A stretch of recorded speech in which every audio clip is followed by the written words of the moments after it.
بونسوار البنات، اليوم جبت لكم وصفه تاع مقشر نستعملوه الكامل للجسم. مقشر بمكونات بسيطه ونقدروا نستعملوه في كاع الجسم تاعنا، حتى في المناطق الحساسه وحتى في الابيطين نستعملوه على كامل الجسم. يعطي تنعيم للبشره، يقلع هذاك الجلد الإوزة، يقلع الشعر تحت الجلد ويعطي رطوبة وتنعيم للجسم. وصفة سهلة وبسيطة. نبدو الوصفة تاعنا. نحتاجو شوية تلوة تاع القهوة. اللي ما عندهاش التلوة متوفرة تستعمل قهوة، انا نفضل التلوة.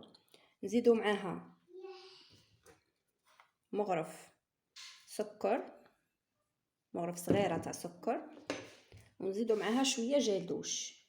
اي جيل دوش عندك استعملي تاعك اللي تدوشي به بطبيعه الحال. ديروا قد مغرف كبيره هكا تاع جيل دوش ونخلطوا المكونات مع بعض.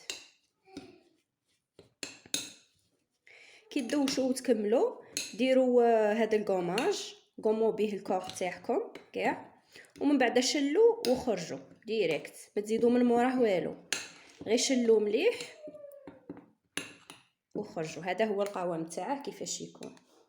استعملوه عادي بعد الدوش. كي تكملوا ديروا الكوماج تاعكم هكا ومن بعد شلوه وخرجوا.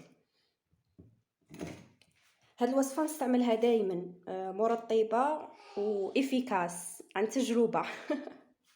بصحتكم البنات، ان شاء الله تعجبكم الوصفه وتجربوها.